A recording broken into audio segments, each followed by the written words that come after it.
নমস্কার, দেখছেন কলকাতা টিভি, সঙ্গে রয়েছে আমি স্বর্ণালী। শুরু করছি সংবাদ সারাদিন। আজ প্রথমেই যে খবরের দিকে নজর রাখবো, বাংলাদেশের সাংসদ খুনের নয়া মোড়। সিআইডির হাতে গ্রেপ্তার এক কসাই। মুম্বাই থেকে কসাইকে খুনের জন্য আনা হয়। ধৃতের নাম জিহাদ হাওলাদার। আমেরিকা প্রবাসী আক্তারুজ্জামানের নির্দেশে খুনের কথা স্বীকার অভিযুক্তের। খুনে জড়িত রয়েছে আরো 4 বাংলাদেশি, এমনটাই জানা যাচ্ছে। খুনের পর দেহ থেকে হাড় ও মাংস আলাদা করা হয়, টুকরো টুকরো করে প্লাস্টিকের প্যাকেটে ভরা হয়। কলকাতার বিভিন্ন এলাকায় ফেলা হয় দেহের টুকরো। এ বিষয়ে আমরা আরো বিস্তারিত জানবো। ফোন লাইনে রয়েছেন আমাদের প্রতিনিধি রিয়া মাঝি। রিয়া, কি জানা যাচ্ছে এখনো পর্যন্ত পুলিশ সূত্রে? দেখো, ইতিমধ্যেই কিন্তু সিআইডি একজনকে গ্রেফতার করেছে এবং মুম্বাই থেকে তাকে গ্রেফতার করা হয়েছে। যেমনটা জানা যাচ্ছে যে জিয়াদ হাওলাদার এই ব্যক্তির নাম এবং তিনিও বাংলাদেশের বাসিন্দা, কিন্তু ইলিগাল ভাবে তিনি মুম্বাইতে থাকে এবং পেশায় তিনি কসাই।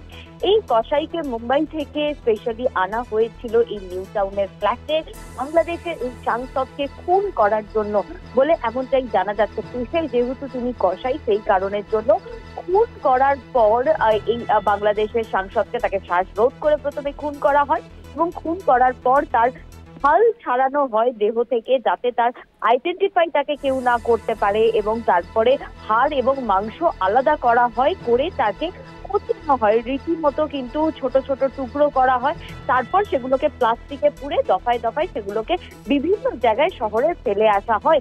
এবং তার মধ্যে একটি জায়গা হচ্ছে ভাঙড়, অর্থাৎ ভাঙড়ের যে যখন আমরা বাইপাস হয়ে যাই আমরা দেখি যে পাশে কিন্তু একটু খাল আছে এবং সেই খালে ফেলে এসেছে বলে এমনটাই কিন্তু জানা গিয়েছে। কারণ এই যে কসাই, এই যে জিহাদ, এই ব্যক্তিকে গতকালকেই মুম্বাই থেকে গ্রেফতার করেছে সিআইডি এবং সেখানেই তাকে জিজ্ঞাসাবাদ করাতে তিনি কিন্তু এই পুরো বিষয়টা স্বীকার করেছেন বলে এমনটাই জানা যাচ্ছে। আজকেই তাকে কোর্টে তোলা হবে এবং তাকে কোর্টে তোলা হওয়ার পর নিজেদের রিমান্ডে নেওয়া হবে, ব্যাসাত কোর্টে তাকে পেশ করা হবে এবং নিজেদের রিমান্ডে নিয়ে প্রধান যে পুলিশের যে কাজ হবে সেটা হচ্ছে যে দেহ কোথায় ফেলেছে, কোথায় লোপাট করেছে সেগুলোকে, সেই বিষয়টা খুঁজে বার করার জন্যই কিন্তু এই ব্যক্তিকে রিমান্ডে নেওয়া হবে এবং রিমান্ডে নিয়ে তাকে নিয়ে রীতিমতো রেডে বেরোবে পুলিশ।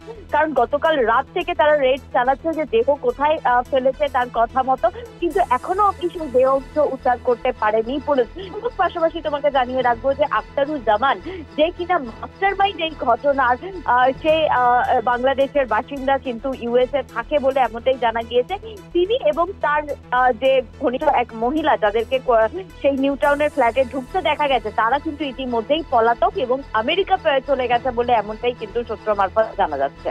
অর্থাৎ এখনো পর্যন্ত সেই তদন্ত চলছে। আপাতত ধন্যবাদ তোমায় রিয়া। আমরা কথা বললাম, আমাদের সঙ্গে ফোন লাইনে ছিলেন আমাদের প্রতিনিধি রিয়া মাঝি।